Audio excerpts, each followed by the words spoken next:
Nós sabemos que muitas mulheres que vêm ao consultório, elas buscam esse benefício estético e nós precisamos olhar para essa indicação com tranquilidade, falar podemos ir adiante. Claro que nós não fazemos sobrecarga hormonal, a minha prescrição é sempre pautada em doses fisiológicas, com benefício, né, colocado dentro da análise de riscos, e você entra como cardiologista para me contar, né, de que maneira você enxerga na cardiologia essa reposição hormonal fisiológica e a sobrecarga de hormônios que nós temos visto no mercado. Antes de tudo, então, a gente vem, né, tem que acolher essa paciente frente a tanta informação, frente a tanta desinformação, frente a um monte de informação desencontrada. Então, né, cabe aqui a nós acolher essa paciente e trazer e traçar um plano mais claro, né, e mais verdadeiro do que de fato concerne a reposição hormonal. Então esse já é um ponto, assim, reposição hormonal do que doses suprafisiológicas e doses não controladas do emprego desse hormônio. Então implantes hormonais, como tem se feito, né, de números bastante grandes aí no cenário, a gente não tem um controle desse hormônio, o quanto ele é liberado. A gente sabe que os hormônios, do ponto de vista fisiológico, ele tem um ciclo, né? Ele é liberado de acordo com dia, noite, enfim. Então existe uma questão fisiológica de como ele é liberado e como ele circula. E uma vez que a gente se implanta esse chip, né, a gente perde todo esse controle, perde todo esse controle de dose. E tem se visto muitas complicações em virtude desse emprego indiscriminado, em doses aí bastante altas, emprego de múltiplas drogas dentro desses pallets, desses chips, então que tem trazido inclusive casos de morte em pacientes que não deveriam ter nenhuma doença, que não tem nenhum substrato para vir a falecer. Então esse é um ponto importante. Outra questão é, então vamos agora fazer doses baixas desse hormônio.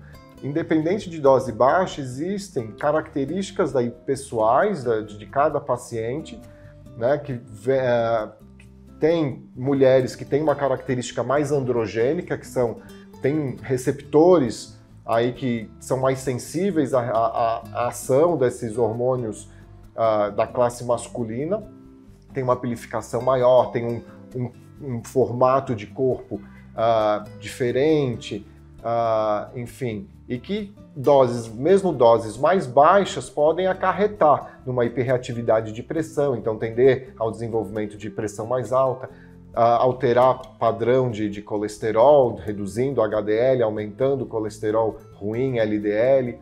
E se essa paciente de fato também já tem placas de gordura, que característica que tem essa placa, com o aumento dessa reatividade pressórica, com a alteração desse perfil de colesterol, cabe se colocar essa reposição para essa paciente. Então essa análise multivariada desses múltiplos fatores de risco com os próprios componentes da paciente, com as próprias características pessoais da paciente, é fundamental para se seguir nesse tratamento ou não.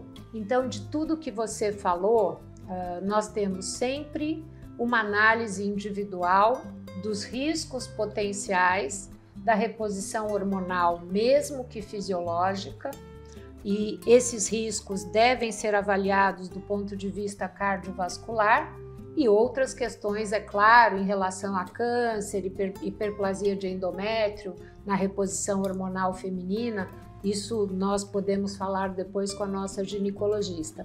Mas é claro que a liberdade que nós temos visto de prescrição de hormônios, mesmo biocompatíveis, colocados como bioidênticos no mercado de prescrição também, né, das reposições hormonais com pellets, isso pode trazer um risco potencial de uma evolução de uma placa, de uma instabilidade de placa, de uma hipertrofia de ventrículo, de hipertensão arterial, de alterações comportamentais em mulheres que trazem, né, também um fenótipo, um metabofenótipo com maior potencial de expressar esses andrógenos, né, esses hormônios como a testosterona transdérmica ou de outra forma de administração.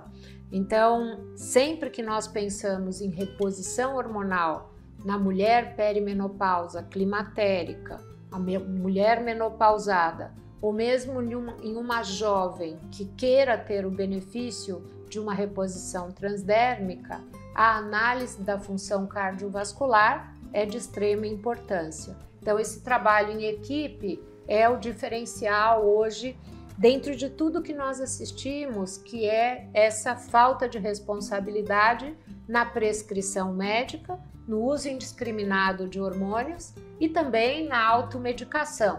A gente sabe que muita gente consegue medicamentos de uma maneira não oficial, extraoficial, consegue ter medicamentos que têm risco simultâneo, psicoestimulantes, esteroides anabolizantes.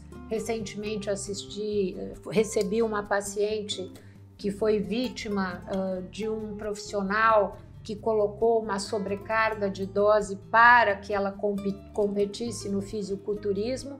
Essa menina teve uma alteração comportamental psiquiátrica e também teve uma alteração cardiovascular. Então, não é um cenário que nós tínhamos antes, a medicina não tinha esse volume de prescrições e também a possibilidade de compra off-label aí de coisas que vêm num mercado paralelo que trazem risco para essas pacientes e para nós médicos que muitas vezes não vamos nem saber que essa paciente faz uso de outras medicações além das prescritas pela nossa equipe. Importante ainda ressaltar que as mulheres, apesar de ter menos doença cardiovascular em relação aos homens, é muito mais difícil detectar porque os sintomas são muito mais obscuros e a evolução delas, a evolução de vocês, é muito pior do que a dos homens. Tá? Então, cabe alertar também esse ponto. Não sabia disso. Por que pior?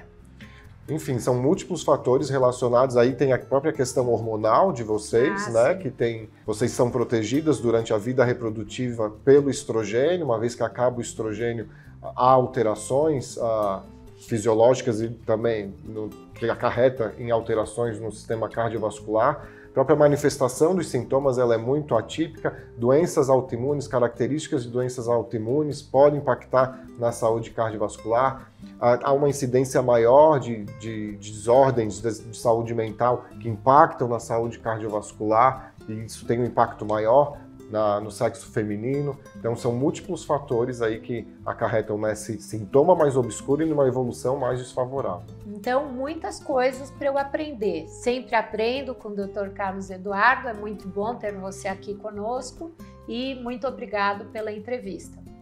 Obrigado também.